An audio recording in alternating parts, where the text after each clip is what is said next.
സംസ്ഥാന വനിതാ കമ്മീഷൻ മുൻ അംഗം ഡോക്ടർ ജെ പ്രമീള ദേവി ചേരുന്നു. പ്രമീള ദേവി, ചോറ്റാനിക്കരയിൽ പീഡനത്തിന് ഇരയായ, അതിക്രൂരമായ പീഡനത്തിന് ഇരയായ അതിജീവിത മരണപ്പെട്ടിരിക്കുന്നു. കൊച്ചിയിലെ ആശുപത്രിയിൽ ചികിത്സയിലിരിക്കെയാണ് മരണം. വീണ്ടും കേരളത്തിൽ മറ്റൊരു പീഡന മരണം കൂടി. എങ്ങനെ കാണുന്നു? അനിൽ, അതിന് മറുപടി പറയുന്നതോടൊപ്പം വേറൊന്നുകൂടി ചേർക്കേണ്ടതുണ്ടെന്ന് തോന്നുന്നു. ഞാന് സംസ്ഥാന വനിതാ കമ്മീഷന്റെ ഭാരവാഹിത്വം ഒഴിഞ്ഞതിന് ശേഷവും സ്ത്രീകൾക്കും കുട്ടികൾക്കുമെതിരെ അതിക്രമങ്ങൾ നടക്കുന്നിടത്ത്, അത് ആദ്യമൊക്കെ ഒരു 2 ആഴ്ചയിലൊരിക്കൽ അല്ലെങ്കിൽ ഒരു മാസത്തിലൊരിക്കൽ സംഭവിക്കുന്ന ഒരു കാര്യമായിരുന്നു. പോകാറുണ്ടായിരുന്നു. അവരെ സന്ദർശിക്കുകയും അവർക്ക് നിയമപരമായ സഹായങ്ങൾ എത്തിക്കുന്നതിന് വേണ്ടുന്ന കാര്യങ്ങൾ ഏർപ്പെടുത്തുകയും അവർക്ക് സാന്ത്വനവും ധൈര്യവും നൽകുന്നതിന് കൗൺസിലിംഗ് കൊടുക്കുകയൊക്കെ ചെയ്യുമായിരുന്നു. ഇപ്പൊ എനിക്കത് ചെയ്യാൻ സാധിക്കുന്നില്ല. വേറൊന്നും കൊണ്ടല്ല, ദിവസേന 2ഉം 3ഉം സംഭവങ്ങളാണ് നടക്കുന്നത്.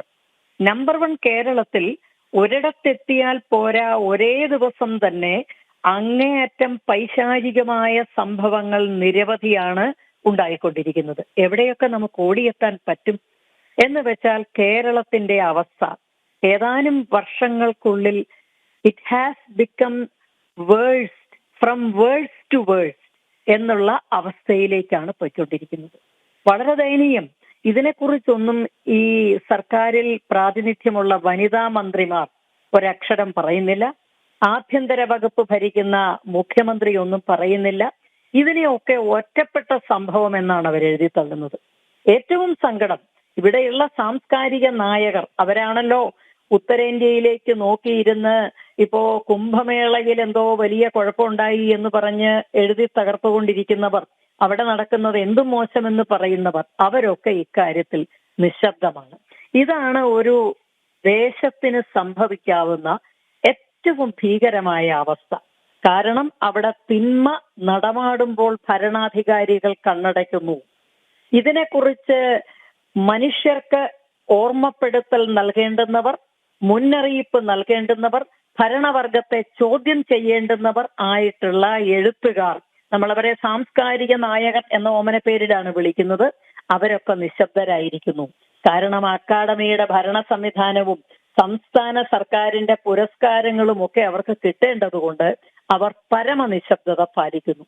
ഈ സംഭവം നിത്യേന നടക്കുന്ന മറ്റു കാര്യങ്ങൾ പോലെ തന്നെ അറസ്റ്റും റിമാൻഡും ഉണ്ടായിട്ടുണ്ട്. പക്ഷേ വേണ്ടത്ര തെളിവുകളില്ലെങ്കിൽ ഇല്ലെന്ന് സ്ഥാപിച്ചുകൊണ്ട് ഇവർ പുറത്തെത്തും. നഷ്ടപ്പെട്ട ജീവിതം ആ ഒരു പെൺകുട്ടിക്ക് മാത്രം, അതിജീവിത എന്ന് നമ്മൾ വിളിച്ച പെൺകുട്ടിയുടെ വീട്ടുകാർക്ക് മാത്രമാണ് നഷ്ടം സംഭവിക്കാൻ പോകുന്നത്. അതിനപ്പുറം എന്തെങ്കിലും മാറ്റം വരണമെങ്കിൽ കേരളം ഭരിക്കുന്ന ഈ സംവിധാനത്തിന്റെ, ഇന്ത്യ മുന്നണിയുടെ ഭാഗമാണല്ലോ അവരും, ഈ ഇന്ത്യ മുന്നണിയുടെ നേതാക്കന്മാർക്ക് മനസ്സാക്ഷി എന്നൊന്നുണ്ടാകണം. കണ്ണു തുറന്ന് സത്യസന്ധതയോടെ കാര്യങ്ങളെ വിലയിരുത്താൻ അവർ തയ്യാറാകണം. കേരളം കട്ടുമുടിച്ച് കുട്ടിച്ചോറാക്കുക എന്നതിനപ്പുറം ജനങ്ങളോട് അവർക്കൊരു ഉത്തരവാദിത്വം ഉണ്ടാകണം. ഇതൊന്നും സംഭവിക്കുന്നില്ലെങ്കിൽ കേരളം, ഞാൻ ഭയപ്പെടുന്നു, എവിടെ നിന്ന് വീണ്ടെടുക്കപ്പെട്ടുവെന്ന് വിശ്വസിക്കുന്നുവോ അതിനടിയിലേക്ക് തന്നെ താഴ്ന്നു പോകും എന്ന്. ദൈനംദിനം പെരുകിക്കൊണ്ടിരിക്കുന്ന അതിക്രമങ്ങൾ കേരളത്തിലെ ഭരണ സംവിധാനത്തിന്റെ പരാജയം തന്നെയാണ് കാണിക്കുന്നത്.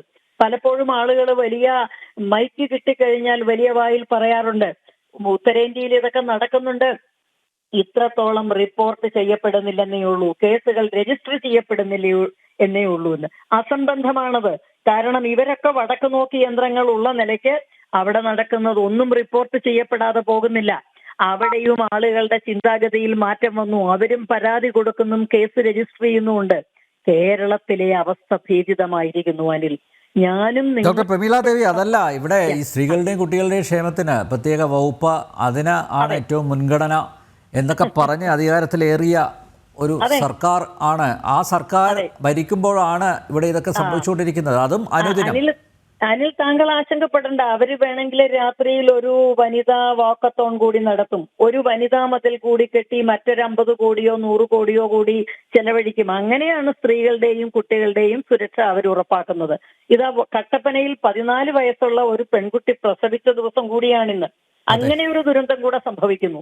14, 10, 15 വയസ്സുള്ള കുട്ടികൾ ഡ്രഗ്സ് കൈകാര്യം ചെയ്യുന്നു അനായാസം, പരസ്പരം കുത്തിക്കൊല്ലുന്നു, ക്ലോസറ്റിൽ സഹപാഠിയുടെ മുഖം മുക്കി പിടിക്കുന്നു, അധ്യാപകർക്ക് നേരെ തട്ടിക്കയറുന്നു, അധ്യാപകരെ ആക്രമിക്കുന്നു, അമ്മ കുഞ്ഞിനെ കൊല്ലുന്നു.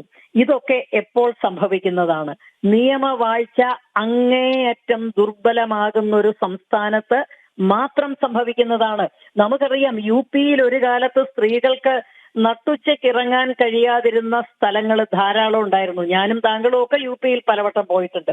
പക്ഷെ ഇന്ന് അത്തരം സ്ഥലങ്ങളിൽ വലിയ മാറ്റം വന്നിരിക്കുന്നു. ഈ കുറ്റകൃത്യം ചെയ്യുന്നവൻ എന്താണ് സംഭവിക്കുക എന്ന് കൃത്യമായിട്ടറിയാം. നിയമവാഴ്ചയുടെ വാൾ അവന്റെ തലയ്ക്ക് മീതെ തൂങ്ങുമെന്നതുകൊണ്ട് കൃത്യമായും ഇത്തരം പ്രദേശങ്ങൾ ശുദ്ധീകരിക്കപ്പെട്ടിരിക്കുന്നു. ഇത് കേട്ടുകേൾവിയല്ല, ഞാൻ എന്റെ സ്വന്തം അനുഭവത്തിൽ നിന്ന് തന്നെ, ഞാൻ എന്റെ കാലുകൾ വെച്ച് നടന്നു പോയ അനുഭവത്തിൽ പറയുകയാണ്. അതുകൊണ്ട് അത്തരം ശക്തമായ ഉത്തരവാദിത്വമുള്ള ഭരണ സംവിധാനം ഉണ്ടെങ്കിൽ ഇതൊന്നും ഉണ്ടാവില്ല. ഇവർക്ക് വേണ്ടതെല്ലാം കാട്ടിക്കൂട്ടലാണ്. വിശ്വാസത്തെ നിശേഷം ഹനിക്കുന്നതിന് ശബരിമലയിലേക്ക് മാന്യതയില്ലാത്ത സ്ത്രീകളെ കെട്ടിക്കയറ്റി കൊണ്ടുപോവുക, അതാണ് ഇവരുടെ സ്ത്രീ ശാക്തീകരണം. കുറെ സ്ത്രീകളെ റോഡിൽ പോലീസ് സംരക്ഷണത്തോടെ നടക്കാനോ ഓടാനോ ഇറക്കുക, എന്നിട്ട് വാക്കത്തോൺ നടത്തി സ്ത്രീ സുരക്ഷ സ്ഥാപിച്ചുവെന്ന് അവകാശപ്പെടുക. കാസർഗോഡ് മുതൽ അങ്ങ് കന്യാകുമാരി രാത്രി നടത്തം വാക്കത്തോൺ, സ്ത്രീകൾ കൈനീട്ടി നിന്നും മതില് കെട്ടി ഖജനാവിൽ, ഞാനും താങ്കളും കൊടുക്കുന്ന നികുതിപ്പണം നിറഞ്ഞ ഖജനാവിൽ നിന്ന് പണമെടുത്ത് ധൂർത്തടിക്കുക. ഇതൊക്കെയല്ലേ കേരളത്തിൽ നടക്കുന്നുള്ളൂ. ഇതിനപ്പുറം എന്ത് സുരക്ഷയാണ് ഒരു കാര്യം കൂടി, വനിതാ കമ്മീഷന് പുറമെ ഇപ്പോ സംസ്ഥാന യുവജന കമ്മീഷൻ കൂടിയുണ്ട്. പക്ഷേ ഈ രണ്ട് സംവിധാനവും അത് ദുർബലമാണ് എന്നല്ല മനസ്സിലാക്കേണ്ടത്, അല്ലെ? ഈ ഇത്തരത്തിലുള്ള കേസുകൾ ഉണ്ടാവുമ്പോൾ ഇടപെടുന്നു, അത് അവിടെ അവസാനിക്കുന്നു.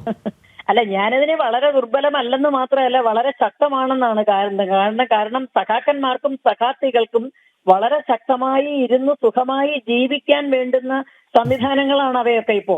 അതൊട്ടും ദുർബലമല്ല, അതിശക്തമാണ്. കാരണം കുട്ടി സഖാക്കന്മാർക്കും സഖാത്തികൾക്കും വളരെ ഭദ്രമായ ഒരു ഇരിപ്പിടം ഒരുക്കുകയും അവർക്ക് വേണ്ടുന്ന സുഖജീവിതം ഉറപ്പാക്കുകയും ചെയ്യുന്ന സുശക്ത സംവിധാനമാണ്. പാവപ്പെട്ട പൊതുജനങ്ങളെ സംബന്ധിച്ച് മാത്രമാണ് ഇതൊക്കെ താങ്കൾ സൂചിപ്പിച്ചതുപോലെ ദുർബലമായിരിക്കുന്നത്. സ്ത്രീ സുരക്ഷയുടെ കാര്യത്തിൽ ദുർബലമെന്നല്ല, അങ്ങേയറ്റം അശ്രദ്ധയും അവഗണനയും പുലർത്തുന്ന വനിതാ കമ്മീഷൻ. കുട്ടികളുടെ ക്ഷേമത്തെക്കുറിച്ച്, യുവാക്കൾ എങ്ങോട്ട് പോകുന്നു എന്നതിനെക്കുറിച്ച്, നമ്മുടെ ചെറുപ്പക്കാരിൽ എത്ര പേര് ഡ്രഗ്സിന് അഡിക്റ്റാണ്, എത്ര പേര് കുറ്റകൃത്യങ്ങളിൽ ഏർപ്പെടുന്നു, വേണ്ട എത്ര പേർക്ക് മാനസിക ആരോഗ്യമുണ്ട്. ഞാൻ എന്റെ സുഹൃത്തായ ഒരു വലിയ പ്രഗത്ഭനായ മനോരോഗ വിദഗ്ധനോട് സംസാരിച്ചപ്പോൾ അദ്ദേഹം പറയുകയുണ്ടായി, കേരളത്തിലെ യുവജനതയിൽ വലിയൊരു വിഭാഗം മാനസിക പ്രശ്നങ്ങൾ നേരിടുന്നവരാണ്. ഇതിനെക്കുറിച്ചൊക്കെ എന്തെങ്കിലും ധാരണയുണ്ടോ നമ്മുടെ യുവജന കമ്മീഷന്? അവർക്ക് ധാരണ ഉണ്ടാകേണ്ട ആവശ്യമില്ലെന്നറിയാം. സാക്ഷാൽ പിണറായി തമ്പുരാൻ ഭരിക്കുമ്പോൾ അവർക്ക് ഇതിന്റെ ഒന്നും ആവശ്യമില്ല. അവർക്ക് സംരക്ഷണം, പെൻഷൻ വേണ്ടുന്നതൊക്കെ കിട്ടും. കേരളം ദിവസേന അപകടത്തിൽ നിന്ന് കൂടുതൽ അപകടത്തിലേക്ക് പോകുന്നു. ഒരു മാറ്റമുണ്ടായില്ലെങ്കിൽ ആ മാറ്റത്തിലേക്കുള്ള ഒരു വഴി കൂടിയാവും ഇത് എന്ന് ഞാൻ ഹോപ്പിംഗ് അഗെയിൻസ്റ്റ് ഹോപ്പ് എന്ന രീതിയിൽ പ്രതീക്ഷിക്കുന്നു. അനിൽ.